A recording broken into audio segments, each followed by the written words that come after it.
It's bright and early, YouTubers. I've done one delivery and given one ride already. So I figured I'd take this opportunity because this is my most favorite time of the day. I want to share something with you. You want to call it gaslighting? We can call it that. But it's a statistic that our city put out here last week, I believe, or maybe it was before that. Come out January on the crime rates in Fargo are declining. But I have a bone to pick with it because, number one, if you don't make the arrests, obviously the crime is going to go down, right? In particular, the DUIs in this town. You know, they used to be like, we always consider it the city's way of making money, you know. We used to have an average of, this is pre-COVID, 1,100 to 1,300 per year, year after year after year after year. Never went down, never fluctuated, never changed. It was always 1,100.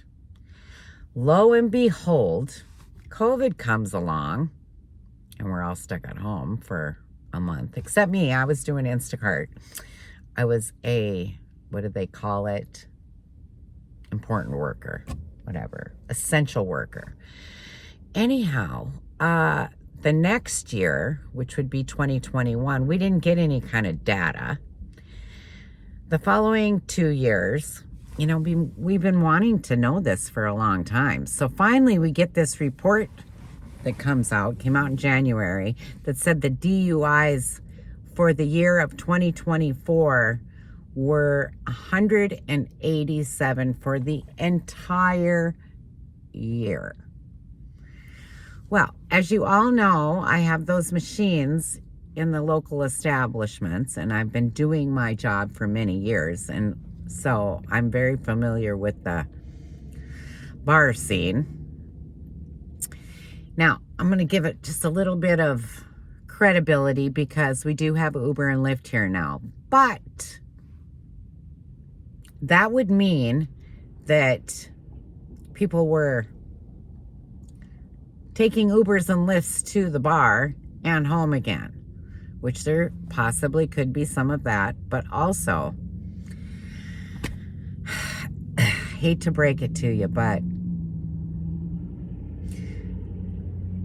there's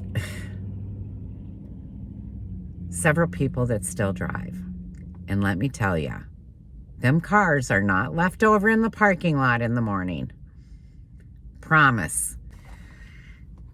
So that means that they're still driving, right? Logic would tell you. And I happen to be very good owners with the bar owner who owns several liquor licenses in this town. Business has not went down. People are still drinking alcohol. So, call that gaslighting? I don't call it brainwashing, but I call it gaslighting.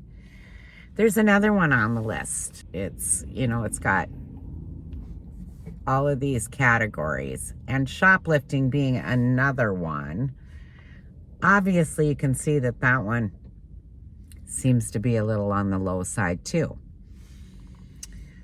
My bar owner owns several liquor stores around town also, and he doesn't even call, you know, because I talked about shoplifting in the rant video, and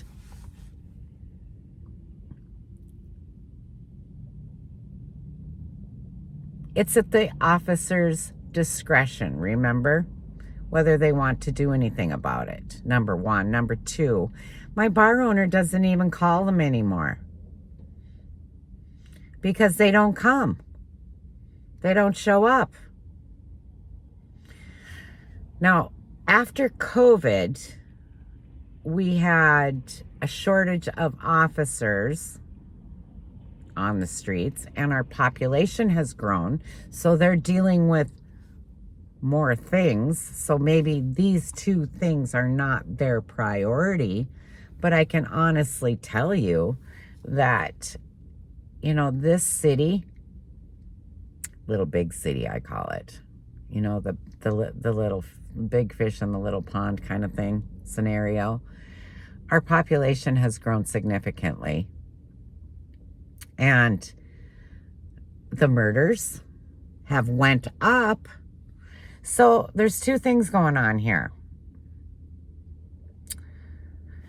They've come down from what?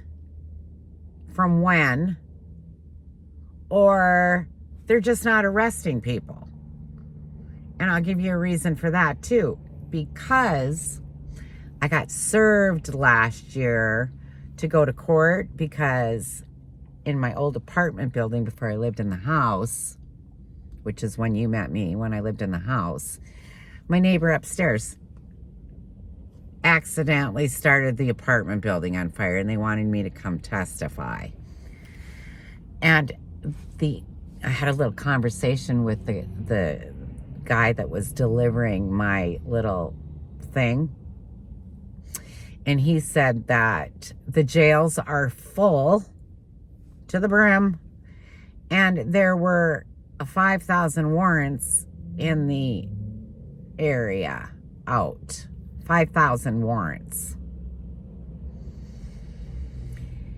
The other thing that I would like to mention is the crimes that are being committed are a little larger than they were before. They're bigger crimes. I'll give you an example of that too. As I'm talking to my dad and stepmother on the phone, she asked me about the Venezuelan gang member who was arrested and deported for something to do with one of our banks.